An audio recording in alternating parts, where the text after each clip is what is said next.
So I'm going to introduce myself. My name is Novuyo Mohutsiwa. Well, my first name had to be Dumelang, which means exactly the same thing as Novuyo. It's just that my dad decided to translate it because his mom was Xhosa. Funny enough, my parents never called me by the names that they gave me. My mom calls me Mama, and my dad called me Mamas. So it's very weird. And I'm 24, almost 24 and a half. I'll be turning 25 this year in July on the 19th. Why did I start this channel? I started this channel because I feel like I hardly ever celebrate my small achievements or big achievements or whatever it is.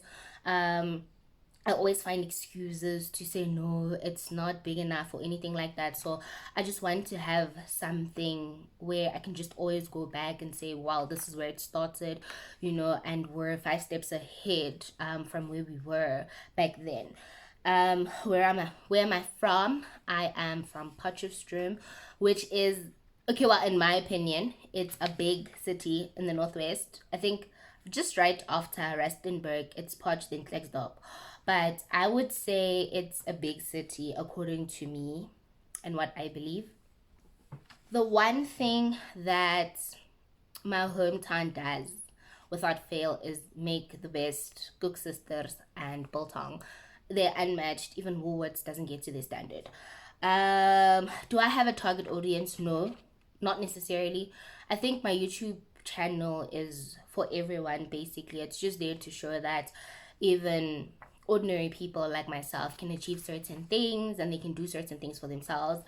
And I just want to see myself grow basically and just grow in front of my peers, my friends, my family, and so on. Did I ever see myself starting a YouTube channel? Not really. I really thought it was a joke until 2019 when I thought about it and I was like, you know what, maybe I should. And I really didn't want to do anything related to finance or anything like that. I think my YouTube channel is just going to be a bit of everything. So that's what I thought.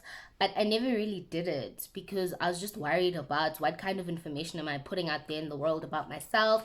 Is it going to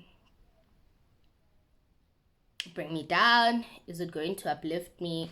What's the issue? So yeah, so I'm just gonna put what I'm comfortable with on the internet, and that's it.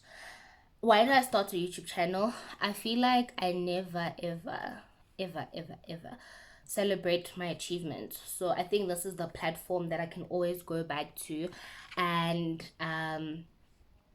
see where I come from and where I'm going, and be thankful to God for being able to give me the potential and the opportunity to get to where I'm supposed to be. So, what can you expect? Expect a bit of everything basically, lifestyle vlogs, traveling. Hopefully, I get to travel. It's just that COVID kind of ruined my life last year. My top three goals for 2021, I'd say, well, firstly, being signed off and getting my designation as a CASA. Secondly, I just want to be more kind to myself, to forgive myself, and to understand that I also deserve the unintentional love I freely give to other people. And then thirdly, to reaffirm the people I always surround myself with so that they feel like they never serve from an empty cup, because I learned so much from them and from the experiences. The biggest thing in the world to me, it would be my spirituality, what I believe in. And secondly, well, I have two. It's that and my family. I love my family. Like, they're literally the best thing in the whole world to me. Do How do I wind down on weekends? Well, I sleep a lot. Before COVID, I'd go out with friends, we'd have fun and live our best lives. But now with COVID, well, I'm trying to up my makeup skills. I tried baking. I think I'm a better cook now. Well, yeah, like that's how I wind down. So that's basically what I do. Do I recommend Mjolo the dating? Well, that's basically you asking me, do I recommend a romantic friendship? And I would say maybe. I think it just depends on the person, but based on my own personal experience, I think dating is the same as being friends with someone. It's just that there's a romantic aspect to your relationship. And well, I do, in a sense that you do get a friend, but you also get someone to show affection to. My fondest childhood memory would be, yo, well, there's a lot. It's probably something with my dad in it. And I think my fondest childhood memory would be the time when, so growing up, I didn't look the way I look right now. I actually used to be a bit darker. And I think I wouldn't say I used to look like a boy, but then by then I'm saying that boys are ugly. So I'd say I used to look different compared to the way I look right now. And a lot of people would say I'm as ugly as my dad and something like that, or they would just say hurtful things when I was growing up. And my fondest childhood memory would be when my dad sat me down and he said, "You're the most beautiful girl I've ever seen, and you're the woman I've ever seen. You're the most beautiful girl I've ever seen. All you need to do is believe in yourself, because everything starts from within. And if you believe you're beautiful, no one could ever take that away from you." And ever since that day, guys, I think I'm a 10 out of 10, and I'll never ever take anything less than that. Dream car is the Range Rover Evoque. I'm still obsessed with the 2019 model. I think it's amazing. I think it's beautiful. I think it gives me rich auntie vibes, not in a sense that I want to flex or anything like that. I just love it. I think it's beautiful. I think God was just so intentional about the creation of that car that it just speaks to me when I drive next to it. If I could stop time once at any point in my life and change one thing, what would it be? I'd probably when I lost my dad. My dad was the best thing that ever happened to me. My best friend, my confidant, probably the person I loved the most my entire life. His love was just so intentional. So I'd probably change his death and maybe spare him until the day he sees me where he always wanted me to be in a place where I'm satisfied with myself and I feel like I've achieved enough to be able to sustain the standard of the lifestyle that he always had in mind for me, the lifestyle that he envisioned for me. How do I cope with grief? So a very close friend of mine actually asked me this question and asked me to answer it today. So I actually saw a therapist. I think therapy is the best thing ever. And that's when I learned that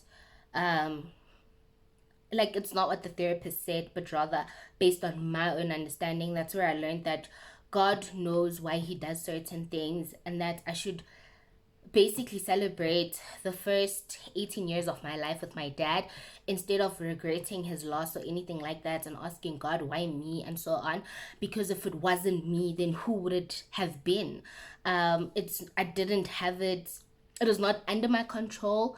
It was something I couldn't change. It happened, and that's something that will always change me. The fact that whenever I think of my dad, I always think of the amazing moments we had together, where my dad would say we literally don't have to take a picture for everything and show people what it is that we have.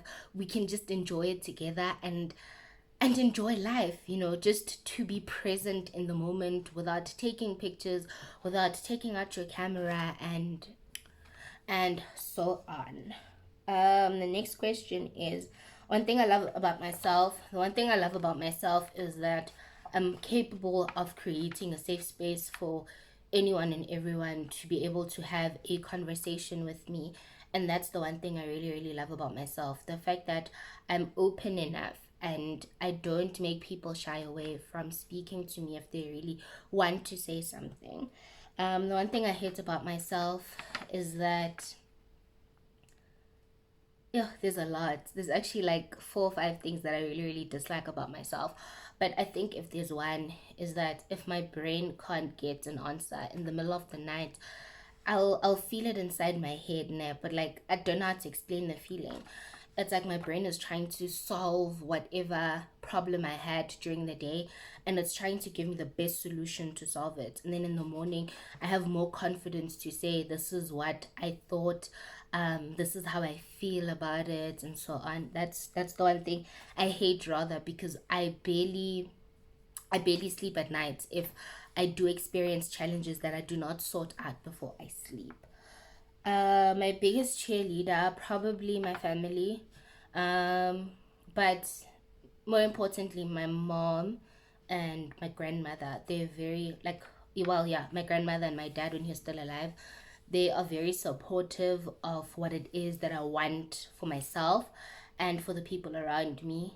And I think they pray for me more than anyone else that I know of, because they're just so intentional with their words and their actions, and they don't only tell me that they support me, but they make me feel supported and motivated at all times. And they're always willing to understand what it is that I'm going through, even though I don't have the words to describe my feeling at that point in time.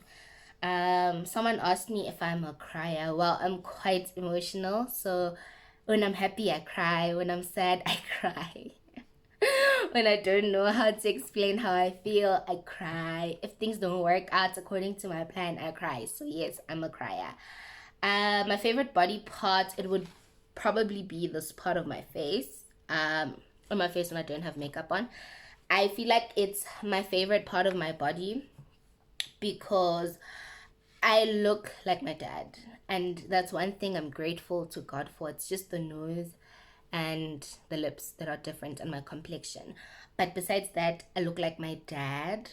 And I don't have to go through his pictures whenever I miss him. I can literally just stand in front of the mirror and I see him. And that's the favorite part of my body, basically. So it would be half of my face, from my forehead to the top of my nose. So okay, well, where the eyes end, that's my favorite part of the body.